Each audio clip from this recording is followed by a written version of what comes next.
ఓం నమ శివాయ. ఈరోజు శివయ్య సందేశం ఏంటి అంటే, భక్తా, ఈ సందేశం ద్వారా కైలాసం నుండి నేను నీతో మాట్లాడుతున్నాను. నువ్వు నాపై నమ్మకం ఉంచావు కదా, ఇదిగో నేను నిన్ను చూస్తూ ఉన్నాను. ఈరోజే నీ భవిష్యత్తును నేను మారుస్తాను. నీ తండ్రిని నమ్మి నీ తండ్రిపై నమ్మకంతో ఆఖరి వరకు విని అర్థం చేసుకో. స్వయంగా నేనే కైలాసం నుండి నీతో మాట్లాడుతున్నాను. ఈరోజు నేను స్వయంగా నీ సమీపంలోకి వచ్చాను. ఏ సాధారణ పదాలు చెప్పడానికి కాదు, కానీ ఆ సత్యాన్ని ప్రకటించడానికి. దీని స్పర్శతో మీ ఆత్మ యొక్క సూక్త చైతన్యం మేల్కొని మీ లోపల సంవత్సరాలుగా మౌనంగా ఉన్న శక్తి నెమ్మదిగా తన సమక్షం యొక్క అనుభవం కలిగించడం ప్రారంభించాలి.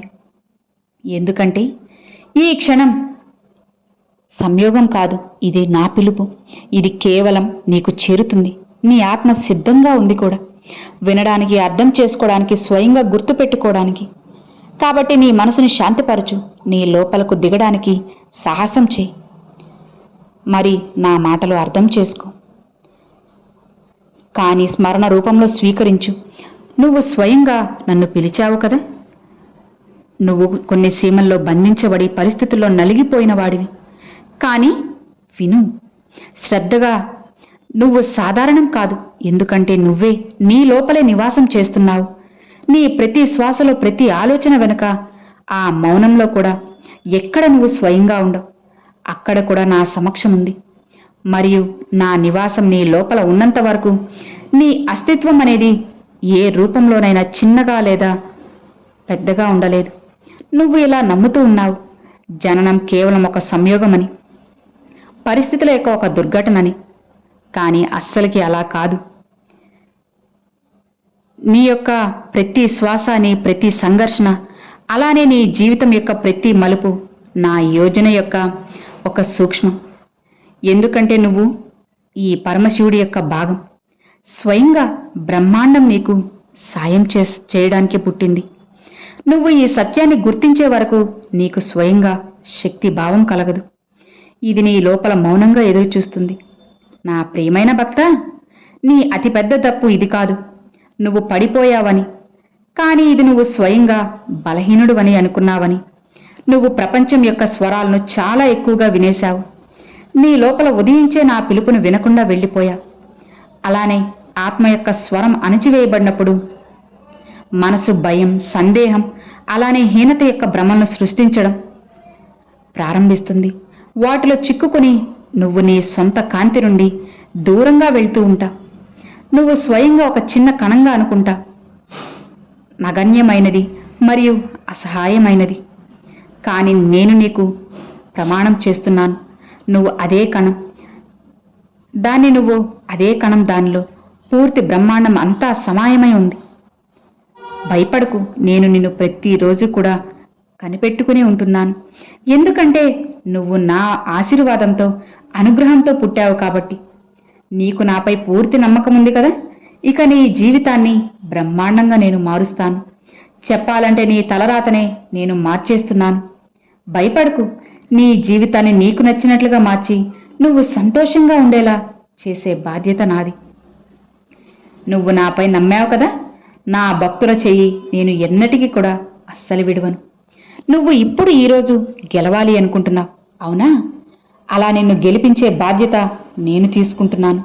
నీ చుట్టూ ఎన్ని దుష్టశక్తులు ఉన్నా సరే వాటన్నిటినీ తొలగించి నిన్ను నా వైపుగా తీసుకుని వస్తాను. భయపడకు. నిన్ను భయపెట్టడం, బాధ పెట్టడం ఎవ్వరి తరం కాదు. ఎందుకంటే నువ్వు భద్రంగా నా కనుసైగల్లో తిరుగుతూ ఉన్నావు. అవును, నీ జీవితాన్ని పూర్తిగా మార్చే బాధ్యత నేను తీసుకుంటున్నాను కదా. మరి ఏమాత్రం కూడా కంగారు పడకు. నువ్వు తెలివిగా మలుచుకునేలా నేను చేస్తాను. ఎవరైతే నిన్ను తక్కువ చేసి మాట్లాడుతున్నారో, ఎవరైతే నిన్ను ఇబ్బంది పెడుతూ ఉన్నారో, ఎవరైతే నిన్ను చూసి నవ్వుకుంటూ ఉన్నారో, ఇక వాళ్ళందరూ నోటు మీద వేలేసుకునేలా నీ జీవితాన్ని అంత గొప్పగా నేను మారుస్తాను. అవును, ఇది నీ శివయ్య నీకు చేస్తున్న సత్య ప్రమాణవాక్కు. ఇందులో ఒక్క అక్షరం కానీ, ఒక్క మాట కానీ అటు ఇటుగా అస్సలకి పోదు. నీ జీవితాన్ని నీకు నచ్చినట్లుగా మార్చి నువ్వు సంతోషంగా ఉండేలా చేసే బాధ్యత నాది. నీ జీవితాన్ని మార్చి కొన్ని గొప్ప సంకేతాలు, అలానే కొన్ని విషయాలు నీ జీవితంలో జరిపిస్తాను. నేను నీ తండ్రినని నీకు తెలుసు కదా, నాపై నీకు గౌరవం ఉంది కదా. అయితే కాస్త ఓపికగా ఉండు, కాస్త నాపై నమ్మకంతో ఉండు చాలు. అన్నిటినీ జరిపించి నీ జీవితాన్ని నీకు నచ్చినట్లుగా చేసే బాధ్యత నాది. అన్ని బాధ్యతలు నేను తీసుకుంటున్నప్పుడు మరి నువ్వెందుకు కంగారు పడ్డం, ఎందుకు దిగులు పడ్డం చెప్పు? నువ్వు కన్న అతిపెద్ద కళ నిజం కాబోతుంది. నువ్వు కోరుకున్న మంచి ఉద్యోగం నీ సొంతం కాబోతుంది. నువ్వు కోరుకున్న బంధం నీకు దగ్గర కాబోతుంది. ఇక నువ్వు భయపడాల్సిన అవసరం లేదు, బాధపడాల్సిన అవసరం అంతకన్నా లేదు. నిశ్చింతగా ప్రశాంతంగా ఉన్నావంటే జీవితం అన్నిటినీ కూడా నీకు నచ్చేలా చేస్తాను, నీ సొంతం చేస్తాను. నా ఈ మాటలను ఆఖరి వరకు విన్నావు కదా, ఇక నీ జీవితాన్ని నీకు నచ్చినట్లుగా నువ్వు మార్చుకో. అవును, నీ గుమ్మంలో నేను ఎదురు చూస్తూ ఉన్నాను. నీ జీవితాన్ని పూర్తిగా నేను మారుస్తాను. నిన్ను పుట్టించిందే నేను కదా, అలాంటిది నిన్ను మధ్యలో ఎలా వదిలేస్తానని నువ్వు ఎందుకు అనుకుంటున్నావు, ఎందుకు భ్రమపడుతున్నావు?